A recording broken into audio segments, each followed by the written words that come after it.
You are in the dark, in the car, watching the black street being swallowed by speed. He tells you his dean is making him hire a person of color when there are so many great writers out there. You think maybe this is an experiment and you are being tested or retroactively insulted, or you have done something that communicates this is an okay conversation to be having. Why do you feel okay saying this to me? You wish the light would turn red, or a police siren would go off, so you could slam on the brakes, slam into the car ahead of you, be propelled forward so quickly both your faces would suddenly be exposed to the wind. As usual, you drive straight through the moment, with the expected backing off of what was previously said.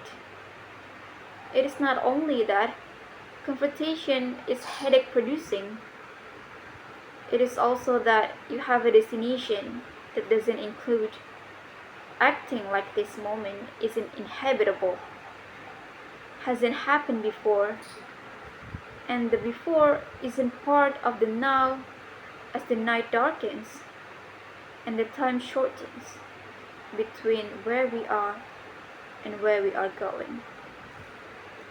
When you arrive in your driveway and turn off the car, you remain behind the wheel another 10 minutes. You fear the night is being locked in, encoded on a cellular level, and want time to function as a power wash. Sitting there, staring at the closed garage door, you are reminded that a friend once told you there exists a medical term, John Henryism, for people exposed to stresses stemming from racism. They achieve themselves to death, trying to dodge the build-up of erasure.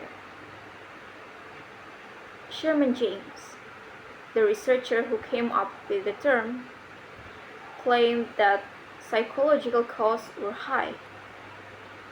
You hope by sitting in silence you are bucking the trend. When the stranger asks, "Why do you care?" you just stand there staring at him. He has just referred to the boisterous teenagers in Starbucks as niggers. "Hey, I'm standing right here," he responded, not necessarily expecting him to turn to you. He is holding the lidded paper cup in one hand and a small paper bag in the other. "They are just being kids. Come on, no need to get all KKK on them," you say.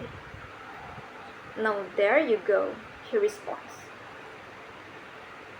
The people around you have turned away from their screens. The teenagers are on pause. "There I go?" you ask, feeling irritation begin to rain down.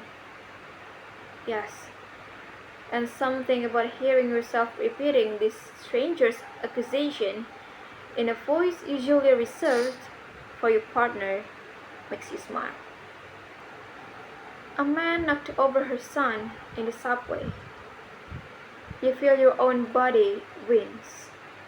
"He's okay," but the son of a bitch kept poking. She says she grabbed the stranger's arm and told him to apologize. "I told him to look at the boy and apologize." And yes, you wanted to stop.